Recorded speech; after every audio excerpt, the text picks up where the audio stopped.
Hi, I'm Diane, Dayton. We're at the 20th Annual VF Outlet Berks Jazz Fest in Reading, Pennsylvania. We're in the moment with Andrew Neu. That's right. We are in the moment, just as we were talking about. And that's really what jazz is all about. Oh, isn't it? That's perfect. What a great segue. Yeah, you know, and what is it about this genre of music? I mean, you've been playing for a while, Andrew. Mm-hmm. Oh, I love my job. I love doing what I do. And just especially this week here, we're talking about the diversity of the musicians coming in here and everyone getting put together in combinations that they hadn't done before and just creating great moments of jazz, I think is really exciting. Yeah. Yeah, now you have been touring and your latest CD is with Bobby Caldwell. Yeah, I've been touring with Bobby for about 2.5 years now, and he's wonderful, and he was gracious enough to sing a track on my new CD with New Groove Records. It is called Try Something Neu. There you go. Oh, so, I like that. I know. That's good. That's good. We're working it. And so I'm excited about that. In fact, Bobby's tune, it was a tune that he wrote for Peter Cetera and Amy Grant years ago called Next Time I Fall in Love, and that was our first single. Okay. So what's different about this CD? Well, I think I've really grown as an artist over the last 2 CDs. I put out Inspire, and In Clearview was the last time we talked. I had just put that out. I'm working with Chuck Loeb and Brian Bromberg again. Gerald Veasley is a producer. Brian Culbertson is on it. And I think things really came together on this new record. I'm much more mature. I think the writing is better. The production is great. And I just had a really great team of musicians around me to help me, which is wonderful. Yeah. To have these guys they're all the people that you've heard of, but it's the reason you've heard of them is because they're the best in the business. You know, they're great at what they do. Well, you've been touring a lot. Where have you been? Well, we've been up in Boston. We did Scholars up there. We do New York City a lot. I've been down in Florida, Orlando, Tampa, Saratoga, Palm Springs, Santa Barbara, Phoenix. I was just in Reno a couple of months ago, and so I've been getting around, which is very, very cool. Yeah, it's great fun. Let's look in the crystal ball. Okay. Okay, what do we see happening with you in the next few years? What do you see? Well, I'm definitely going to keep doing what I'm doing. I'm on a really good roll right now. I've been writing a lot. I feel like I'm playing really great. Although I got to say, I saw Bob Mincer with the Yellow Jackets last night, and I was just enthralled, and as I had been with him for so many years now, and I just want to go home and practice. So, and I love to play, and I always like to make sure that I'm ready for any show that I come into. And when I remember preparing for Bobby's show, I did a lot of homework in a very short amount of time. And when I hit the stage, there I am with one of my role models growing up. I listened to him, and to hear this voice across the stage from me was just absolutely thrilling. So, so I definitely want to continue working with Bobby. I think that's been a wonderful collaboration, and he's just so warm and giving as a musician, and just has great ears. He's recording a new record right now, which is very cool to hear some new music from him. And New Groove has been great. So, and I'm over there with Michael Langton, and Bob Baldwin is there. Steve Oliver did a project with them, and Schultz. So I was hanging with Schultz this week. What a great cat he is. Oh yeah, he really is. Wish list.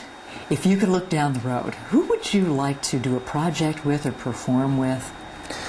Well, there's so many artists that I grew up listening to. I always come back to listening to Sting. And I love the stuff that he did years ago with Branford Marsalis, who again was one of my role models, and I love that vibe.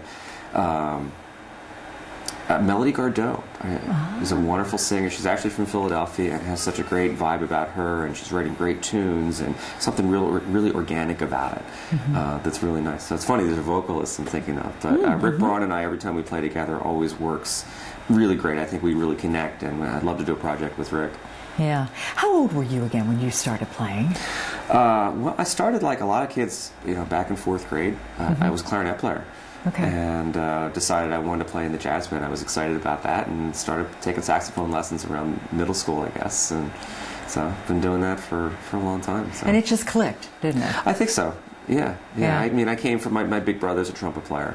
And I always loved brass, and I always hung out with trumpet players. And actually, I was hanging with Jim Culbertson, Brian's father, a couple of days ago, and he's a great cat. And Brian, who played on my record, he did trombone on my record, and we had a horn recording session with Brian and a good friend of mine from LA on trumpet, and so it was great coming together and doing that kind of thing. But yeah, so saxophone, flute, clarinet, I still play all those things. This is a great format, isn't it?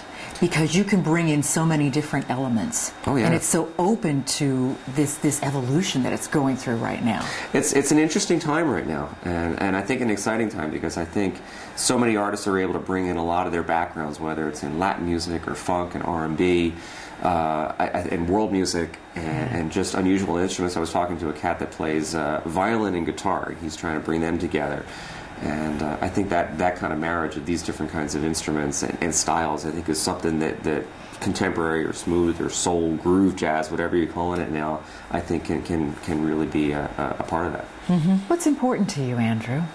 Well, you know, every time I do a show, I want to make sure that I give 110%. I mean, I've slept, I don't know, maybe 10 hours over the last 4 or 5 days, just because I've been so wound up, and just every time we go out there, we've just been really just giving so much of ourselves. And every time we do a show, you really want to put yourself out there, because I think audiences will realize if it's not honest. And I think that's the key of any kind of music, that it has to be honest.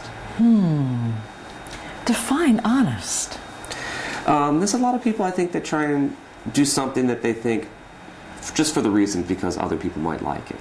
And I think you have to do something that you're going to like. If you do a project, you want to do something that you're going to be able to listen to down the line 5, 10, 20 years from now. And just know that that's going to be your legacy, because music is forever. You know, if you write a tune, or if you record a CD or a record, you know, I guess as they did back in the day, I mean, I still go back to all these things that were released on records that are now on CD, and it's so great to be able to kind of step back into that time machine and revisit what they were doing. So, yeah.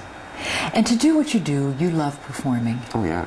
What are you thinking and what are you feeling when you perform? That's a good question. You know, I guess it depends on the situation. If it's a situation where I haven't played it much before, a lot of times I'm really focusing on, okay, what's going to happen next? Or if it's one of these things like these jams that we've done the last couple of nights, somebody calls a tune. Actually, one of the tunes we did last night didn't even have a title. And we just started playing, and it was just listening and anticipating and trying to react to what's going on around you. So, a lot of times you're just finding yourself in the moment of an emotional place too. And I know so many musicians out there, and so many of the people that enjoy and listen to music have gotten chills when they listen to music, and hopefully, you know, I can connect with people on that kind of an emotional level. Yeah, and it is a universal language. Oh, sure, absolutely. Yeah, and that's what's so much fun. I think you found out too, just going around and touring, and how it brings us all together in a good space. I have a lot of friends on Facebook that are from all over the country. In fact, actually, just before I came here, I was IMing with someone from Japan. Yesterday, I was IMing with someone from Italy. And I have friends in Croatia and Russia, all over the place. So please, if you're on Facebook, hit me up. I'd love to be your friend. That sounds good to me. Thank you so much for taking time today. It was good to catch up with you again. Yes, I agree. Thanks so much, Diane. Take care. It was great. Take care.